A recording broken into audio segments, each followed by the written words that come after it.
Hello friends, welcome to our channel. Our channel today special video என்னன்னு பார்க்கலாம் வாங்க. First tips என்னன்னு பார்த்தீங்க அப்படின்னா, நல்ல வெயில் காலத்தில் நம்ம ரூம் ஏசி போட்ட மாதிரி சில்லுன்னு இருக்கணுமா, அதுக்கான டிப்ஸ் தான் நம்ம பார்க்க போகிறோம். அதுக்கு என்ன பண்ணலாம் அப்படின்னு பார்த்தீங்கன்னா, நான் வந்து ஒரு பிளாஸ்டிக் பவுல் எடுத்துட்டேன். அந்த பவுலில் ஃபுல்லாக நான் தண்ணி ஊற்றி ஃப்ரீசரில் ஒரு 8 மணி நேரம் வச்சு எடுத்துட்டேன். வச்சு 8 மணி நேரம் கழித்து நீங்கள் பார்த்தீங்கன்னா இந்த மாதிரி தான் ஐஸ் கட்டி ஆகிருக்கும். இப்போது நம்ம இதை எங்கே வைக்க போகிறோம் அப்படின்னா, நம்ம ஒரு ஒர்க் பண்ணுற டேபிளுக்கும் பக்கத்தில் ஒரு அகலமான பாத்திரத்தில் தண்ணி ஊற்றி அந்த தண்ணி மேலே இந்த ஐஸ் பாக்ஸை நம்ம வச்சிடலாம். வச்சுட்டு அந்த ஐஸ் பாக்ஸ்க்கு ஃபேனுக்கு நேராக ஐஸ் பாக்ஸை வச்சுட்டு நீங்கள் ஃபேன் போட்டு பாருங்கள். சும்மா சூப்பராக ஏசியே தோற்று போகும். அந்த மாதிரி நல்ல சில்னஸ் இருக்கும். நான் வந்து சிஸ்டம் வச்சுருக்கேன். சிஸ்டத்துக்கும் பக்கத்தில் தான் நான் இந்த மாதிரி யூஸ் பண்ணிக்கிட்டேன். ரொம்ப கூலிங்காக நல்லா சில்லுன்னு இருந்தது. மிஸ் பண்ணாமல் ட்ரை பண்ணி பாருங்கள். இப்போது நெக்ஸ்ட் டிப்பு என்னன்னு பார்த்தீங்க அப்படின்னா, இது வந்து திரட்டுப்பால்னு சொல்லுவாங்க, கடம்பு பால்னு சொல்லுவாங்க. மாடு கன்று ஈன்ற முதல் பால் தான் ஃப்ரெண்ட்ஸ் இது. இதில் வந்து நோய் எதிர்ப்பு சக்தி அதிகமாக இருக்குது. பெரியவங்களாகட்டும் குழந்தைங்களுக்காகட்டும் முழங்கால் வலி வராது. இந்த பால் வந்து ஒரு கேக் மாதிரி இருக்கும். நீங்கள் செஞ்சு சாப்பிடுங்க. 1 லிட்டர் இந்த கடம்பு பால் வாங்கினீங்கன்னா அதுக்கு 1/2 லிட்டர் நல்ல நார்மல் பால் நீங்கள் ஆட் பண்ணி 1/2 கிலோ சர்க்கரை ஆட் பண்ணி நல்லா கலந்து சுக்கு ஏலக்காய் அரைச்சி இதில் கலந்து நீங்கள் வேக வச்சு எடுத்துக்கலாம். ஆவியில் தான் வேக வைக்கணும். ஒரு பாத்திரத்தில் பாலை ஊற்றி குக்கரில் தண்ணி 1/2 லிட்டர் ஊற்றி அதில் இந்த பாத்திரத்தை வச்சு நீங்கள் அந்த மாதிரி வேக வச்சு எடுத்துக்கோங்க. ரொம்ப சூப்பராக இருக்கும். ஹெல்த்தியான ரெசிபி. மிஸ் பண்ணாமல் குழந்தைங்களுக்கு செஞ்சு கொடுங்க, நீங்களும் சாப்பிடுங்க. நெக்ஸ்ட் டிப்பு என்னன்னு பார்க்கலாம். நெக்ஸ்ட் டிப்பு என்னென்னா, நம்ம பசங்க காலேஜ் போகிறவங்களாகட்டும் இல்லை ஆஃபீஸ் போகிறவங்களாகட்டும் அவசரமாக கிளம்பிகிட்ருப்பாங்க. அந்த மாதிரி சமயத்தில் சில சமயம் அவங்க யூஸ் பண்ணுற ஃபேண்ட்டோ இல்லை ட்ராயர்லேயோ இந்த மாதிரி பட்டன் இல்லாமல் இருக்கும். அந்த மாதிரி சமயத்தில் நம்ம இந்த மாதிரி ஹூக்கு யூஸ் பண்ணும்போது ஹூக்கு இறங்காது அந்த ஃபேண்ட்டில். அதுக்காக இந்த மாதிரி மெழுகுவர்த்தியில் அந்த ஹூக்கை ஒரு 4-5 டைம் நீங்கள் இந்த மாதிரி குத்தி எடுத்துகிட்டு நீங்கள் ஃபேண்ட்டில் போட்டு குத்தி பாருங்கள். ரொம்ப ஈஸியாக அந்த ஹூக்கு அதில் பதியும்.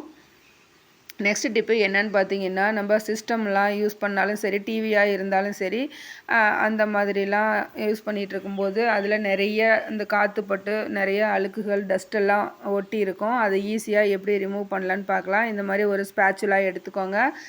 ஸ்பேச்சுலா எடுத்துட்டு நீங்கள் இந்த ஸ்பேச்சுலாவில் கிச்சன் டவல் இருந்தால் அந்த கிச்சன் டவலை நீங்கள் அந்த ஒரு லப்பர் பேண்ட் போட்டு இந்த மாதிரி க்ளீன் பண்ணி பாருங்கள். ரொம்ப ஈஸியாக க்ளீன் ஆகும்.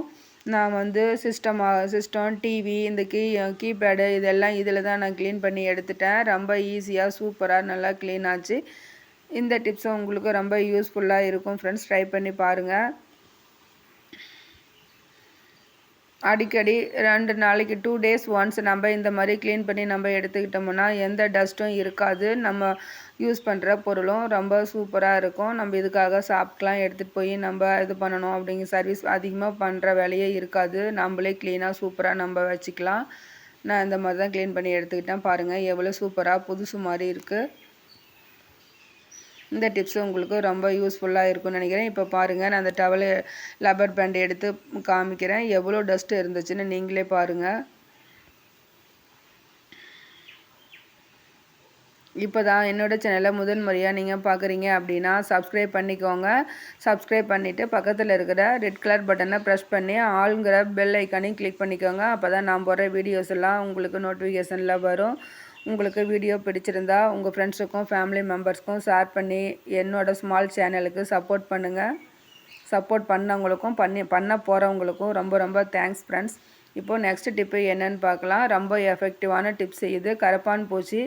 இப்போ எல்லோர் வீட்லேயும் கரப்பான் பூச்சி கிச்சன்லேயே ஆகட்டும் சிங்க்லேயே ஆகட்டும் வந்து ரொம்ப விருந்தாளியாக வந்து ரொம்ப தொல்லை கொடுத்துட்ருக்கோம். அதை நிரந்தரமாக ஒழிக்கிறதுக்கு ஒரு சூப்பரான சொல்யூஷன் தான் நம்ம ரெடி பண்ண போகிறோம். அதுக்கு என்னென்னு பார்த்தீங்கன்னா, நம்ம சமையலுக்கு யூஸ் பண்ணுற 2 ஸ்பூன் கிராம்பு எடுத்து நீங்கள் மிக்சியில் அரைச்சிக்கோங்க. மிக்சி அரைச்சாலும் சரி, இடி உரலில் போட்டு நீங்கள் தூளாக இடித்து எடுத்துக்கிட்டாலும் சரி. எடுத்துகிட்டு அதில் 1 டம்ளர் தண்ணி ஊற்றி ஒரு பவுலில் ஒரு 1 hour ஊற வச்சு எடுத்துருங்க. 1 hour கழித்து 2 ஸ்பூன் அளவு பேக்கிங் சோடா ஆட் பண்ணிக்கோங்க. நான் 2 ஸ்பூன் அளவு பேக்கிங் சோடா எடுத்துட்டேன். இது மட்டும் இல்லை ஃப்ரெண்ட்ஸ், இது கூட இன்னொரு முக்கியமான பொருள் நம்ம ஆட் பண்ண போகிறோம். அது என்னன்னு பார்த்தீங்கன்னா டூத் பேஸ்ட்டு தான். நீங்கள் இந்த டூத் பேஸ்ட்டு தான் யூஸ் பண்ணணும்னு அவசியம் இல்லை. உங்கள்கிட்ட எந்த டூத் பேஸ்ட் இருக்கோ நீங்கள் அதை ஆட் பண்ணிக்கோங்க. இதை மூணும் நல்லா மிக்ஸ் பண்ணிடுங்க. நல்லா கொஞ்சம் கூட கட்டிகள் இல்லாமல் நல்லா கரைஞ்சி வர அளவுக்கு நீங்கள் நல்லா ஸ்பூன் வச்சு நல்லா கலந்து எடுத்துடுங்க. கலந்து எடுத்துகிட்டு ஒரு ஃபில்டர் வச்சு நீங்கள் இதை ஃபில்டர் பண்ணி எடுத்துக்கோங்க. ஏன் ஃபில்ட்ரு பண்ணுறோம் அப்படின்னா, இந்த கிராம்பு தூள் இந்த பேஸ்ட்லாம் கொஞ்சம் அடியில் கட்டியாக இருக்கும். அதை மறுபடியும் நம்ம தண்ணியை ஒரு 1/2 டம்ளர் ஆட் பண்ணி மறுபடியும் நல்லா கலந்து ஃபில்ட்ரு பண்ணிக்கணும். இல்லைன்னா நம்ம ஸ்ப்ரே பாட்டிலில் ஹோல்ஸ் வழியாக போய் இந்த கிராம்பு தூள்லாம் அடைச்சிரும். அதனால் நம்ம ஸ்ப்ரே பண்ண முடியாது. அதுக்காக தான் நம்ம இந்த மாதிரி பண்ணி எடுத்துக்கிறோம். இந்த ஃபில்டர் பண்ணின இந்த ஒரு சொல்யூஷன் இருந்தால் போதும், கருப்பான் பூச்சி ஈஸியாக நம்ம ஒழிச்சிடலாம். இது எங்கெங்கே நம்ம ஸ்ப்ரே பண்ண போகிறோன்னா, நம்ம கிச்சனில் நிறைய நம்ம சாப்பிட்டுட்டு இந்த சாதம் அந்த மிச்ச துகள்கள்லாம் அந்த பிளேட்லாம் கழுவும் போது சிங்க்லெல்லாம் குழந்தைங்க ஊற்றிடுவாங்க. அது அப்படியே இருக்கும். அதை சாப்பிட்றதுக்காக தான் இந்த கரப்பான்பூச்சி நிறைய வரும். அதை அந்த சிங்க்கில் எப்போவுமே சமையல் ரூமில் கிச்சனில் நீங்கள் பாத்திரம்லாம் க்ளீன் பண்ணிவிட்டு சிங்கை க்ளீனாக வச்சுட்டு இந்த ஸ்ப்ரேவை க்ளீன் பண்ண பின்னாடி இந்த ஸ்ப்ரேவை சிங்க்கில் நீங்கள் ஸ்ப்ரே பண்ணி விடுங்க. சிங்க்குக்கு கீழேயும் ஸ்ப்ரே பண்ணி விடுங்க. நம்மளோட ஸ்டவ்வுக்கு அடியிலையும் இந்த கரப்பான் பூச்சி போகும். ஃப்ரிட்ஜுக்கு அடியில், கபோர்ட் அடியில், நம்ம பீரோ சந்தில் அந்த மாதிரி இடுக்கான பகுதிகளெலாம் அந்த கரப்பான் பூச்சி அதிகமாக வரும். அதெல்லாம் வராமல் இருக்கிறதுக்காக தான் இந்த ஸ்ப்ரே பண்ணுறோம்.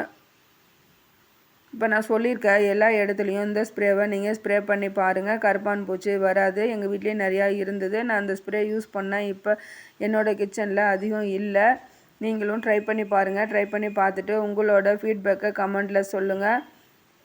உங்களுக்கு ரொம்ப யூஸ்ஃபுல்லாக இருந்ததுன்னா உங்கள் ஃப்ரெண்ட்ஸுக்கும் ஃபேமிலி மெம்பர்ஸ்க்கும் ஷேர் பண்ணி எங்களோட ஸ்மால் சேனலுக்கு சப்போர்ட் பண்ணுங்கள் ஃப்ரெண்ட்ஸ்.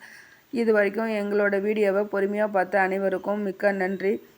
Thank you friends. மீண்டும் நெக்ஸ்ட் வீடியோவில் சந்திக்கலாம். பாய்.